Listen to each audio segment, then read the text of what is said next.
ಶ್ರೀಗುರುಭ್ಯೋ ನಮಃ. ಕಾಂತಾಯ ಕಲ್ಯಾಣಗುಣೈಕಧಾಮ್ನೇ ನಭದ್ಯುನಾಥಪ್ರತಿಮಪ್ರಭಾಯ ನಾರಾಯಣಾಯಾಖಿಲಕಾರಣಾಯ ಶ್ರೀಪ್ರಾಣನಾಥಾಯ ನಮಸ್ಕರೋಮಿ. ಶ್ರೀಮತ್ಸ್ಮಧ್ವವಿಜಯ ಷಷ್ಠ ಸರ್ಗದಲ್ಲಿ 3ನೇ ಶ್ಲೋಕ. ಲಕ್ಷಣಾನ್ವಿತತಯಾ ವಚನೇಸ್ಮಿನ್ ದೇವತಾ ಗುರುಮಸಾವತಿಶೇತೆ ಮಾನಮಿತ್ಯಪಿ ವಿಧಾಯ ಧಿಯಾತೆ ತತ್ತು ಸೂಕ್ತಮಪರಾರ್ಥಮವೋಚನ್. ಲಕ್ಷಣಾನ್ವಿತತಯಾ ವಚನೆ ಅಸ್ಮಿನ್ ದೇವತಾ ಗುರುಂ ಅಸೌ ಅತಿಶೇತೆ ಮಾನಂ ಇತಿ ಅಪಿ ವಿಧಾಯ ಧಿಯಾ ತೇ ತತ್ ಸೂಕ್ತಂ ಅಪರಾರ್ಥಂ ಅವೋಚನ್. ಅಂದ್ರೆ ಹಿಂದೆ ಏನಾಯಿತು, ಆಚಾರ್ಯರು ಪೈಸ್ವಿನಿ ತೀರದಲ್ಲಿ ಒಂದು ದೇವಾಲಯದಲ್ಲಿ ಅಲ್ಲಿ ವಿದ್ವಾಂಸರೆಲ್ಲ ಸೇರಿದ್ರು, ಆಚಾರ್ಯರು ನೋಡೋದಕ್ಕಾಗಿ ಬಂದಿದ್ರು. ಅಲ್ಲಿ ಐತರೇಯ ಶಾಖೆಯ ಒಂದು ಸೂಕ್ತವನ್ನು ಹೇಳಿ ಅದರ ಅರ್ಥವನ್ನು ಹೇಳಿ ಅಂತ ಒಂದು ಶ್ರೇಷ್ಠ ವಿದ್ವಾಂಸರು ಪ್ರಾರ್ಥನೆ ಮಾಡಿದಾಗ ಆಚಾರ್ಯರು ಅದರ ಸೂಕ್ತವನ್ನು ಹೇಳಿ ಅದರ ಅರ್ಥವನ್ನು ಕೂಡ ಹೇಳಿದರು, ನೋಡಿದ್ದೀವಿ. ಅದಾದ ಮೇಲೆ ಏನಾಯಿತು, ತೇ ದ್ವಿಜೇಂದ್ರಾಹ ಹೇಳಿದ್ದ ವಿದ್ವಾಂಸರು ಅಸೌ ಶ್ರೀಮಧ್ವಾಚಾರ್ಯ ಲಕ್ಷಣೇನ ವೇದೋಚ್ಚಾರಣೋಚಿತ ಲಕ್ಷಣೇನ ಅನ್ವಿತಃ ಯುಕ್ತಃ ತಸ್ಯ ಭಾವಃ ತತ್ತಾತಯ. ಅಂದ್ರೆ ಆ ವೇದ ಮಂತ್ರಗಳನ್ನ ಹೇಗೆ ಉಚ್ಚಾರಣೆ ಮಾಡಬೇಕೋ ಹಾಗೆ ಸ್ಪಷ್ಟವಾಗಿ ಉಚ್ಚಾರ ಮಾಡಿದ್ದಾರೆ.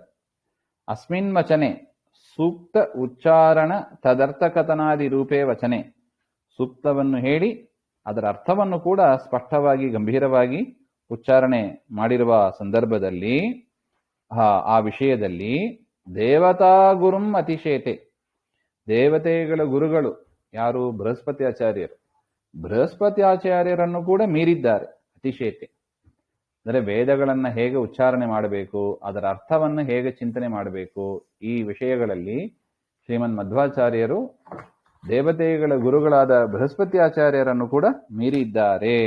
ಹಾಗೆ ಅಂತ ಇತಿದೀಯಾ, ಈ ರೀತಿಯಾಗಿ ಮನಸಾ ಮಾನಂ ಸಂಭಾವನಂ ವಿಧಾಯಾಪಿ, ಅಲ್ಲಿರುವ ಬ್ರಾಹ್ಮಣರೆಲ್ಲ ಆ ರೀತಿ ತಿಳಿದ್ರಂತೆ. ಇವರು ಹೇಳುವ ವೇದ ಉಚ್ಚಾರಣೆ, ವೇದದ ಅರ್ಥವನ್ನು ನೋಡಿದ್ರೆ ಬೃಹಸ್ಪತಿ ಆಚಾರ್ಯರನ್ನು ಕೂಡ ಮೀರಿದವರಾಗಿ ಇವರಿದ್ದಾರೆ. ಹಾಗೆ ಅಂತ ಮನಸ ಆ ಬ್ರಾಹ್ಮಣರೆಲ್ಲ ಚಿಂತನೆ ಮಾಡಿದರು.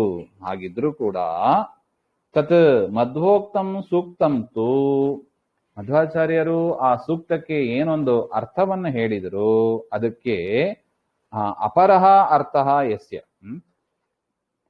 ಶ್ರೀ ಮಧ್ವೋಕ್ತ ಅರ್ಥಾತ್ ಅನ್ಯಾರ್ಥಂ ಅವೋಚನ್.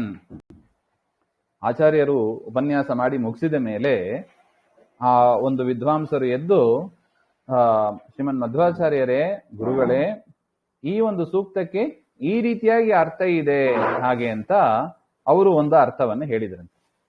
ಮಧ್ವಾಚಾರ್ಯರು ಹೇಳಿದ ಅರ್ಥ ಒಂದು, ಅವರ ಉಪನ್ಯಾಸ ಆದ ಮೇಲೆ ವಿದ್ವಾಂಸರು ಮತ್ತೊಂದು ಅರ್ಥವನ್ನು ಹೇಳಿದರು.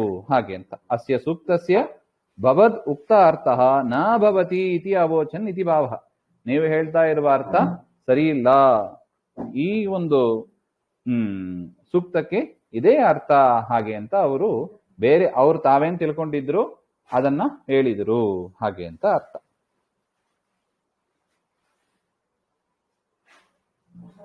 ವೇದೋಚ್ಚಾರಣಾದಿ ವಿಷಯ ಬೃಹಸ್ಪತಿರಪಿ ಅಧಿಕ ಇತಿ ಮನಸ್ಸಿ ಸಂಭಾವ್ಯಾಪಿ. ವೇದವನ್ನು ಉಚ್ಚಾರಣೆ ಮಾಡೋದು, ಅರ್ಥವನ್ನು ಹೇಳೋದು, ಇವೇ ಮೊದಲಾದ ವಿಷಯಗಳಲ್ಲಿ ಬೃಹಸ್ಪತಿ ಆಚಾರ್ಯರನ್ನ ಮೀರಿದವರಾಗಿದ್ದೀರಿ ಅಂತ ಮನಸ್ಸಿನಲ್ಲಿ ಅವರಲ್ಲಿಗೆ ಸಂಭಾವನೆ, ಅಂದ್ರೆ ಅವರಲ್ಲಿ ಗೌರವದಿಂದ ಮನಸಾ ಗೌರವ ಮಾಡಿದರೂ ಕೂಡ, ಸ್ತೋತ್ರ ಮಾಡಿದರೂ ಕೂಡ ಬಾಯ್ಬಿಟ್ಟು ಹೇಳಿಲ್ಲ. ಮಧ್ವೋಕ್ತಸ್ಯ ಅನ್ಯಾರ್ಥ ಮೂಚುಹು, ಮಧ್ವಾಚಾರ್ಯರು ಹೇಳಿದ್ದು ಯಾಕೋ ಸರಿ ಅಂತ ಅನಿಸ್ತಾ ಇಲ್ಲ, ನಾವು ತಿಳಿದಂಗೆ ಈ ಸೂಕ್ತಕ್ಕೆ ಇದೇ ಅರ್ಥ ಹಾಗೆ ಅಂತ ಅವರು ಹೇಳಿದರು ಅಂತ ಅರ್ಥ. ಲಕ್ಷಣಾನ್ವಿತತಯಾ ವಚನೇಸ್ಮಿನ್ ದೇವತಾ ಗುರುಮಸಾವತಿಶೇತೆ ಮಾನಮಿತ್ಯಪಿ ವಿಧಾಯ ಧಿಯಾತೆ ತತ್ತು ಸೂಕ್ತಮಪರಾರ್ಥಮವೋಚನ್. ನಾವು ಕೂಡ ಯಾರನ್ನಾರು ಬೈಯುವಾಗ ಹೇಗೆ ಬೈತೀವಿ ನೋಡಿ, ಓ ದೊಡ್ಡ ಬೃಹಸ್ಪತಿ ಆಚಾರ್ಯರು ಇವರು ಹಾಗೆ ಅಂತಾನೆ ಬೈಯೋದು ನಾವು. ಆ ರೀತಿಯಾಗಿ ಅವರು ಕೂಡ ಭಾವಿಸಿದ್ರು, ಮನಸಾ ಸಂಭಾವನೆ ಮಾಡಿದರು ಕೂಡ ಮಾತಿನಿಂದ ನೀವು ಹೇಳುವ ಅರ್ಥ ಸರಿ ಇಲ್ಲ, ಇದೇ ಸರಿಯಾದ ಅರ್ಥ ಅಂತ ಹೇಳಿದ್ರು ಅಂತ ಒಟ್ಟ ಅಭಿಪ್ರಾಯ. ಮುಂದಿನದು ಮತ್ತೆ ನೋಡೋಣ. ಶ್ರೀಮಧ್ವಾಂತರ್ಗತ ಶ್ರೀಕೃಷ್ಣ ನಮಸ್ತೆ.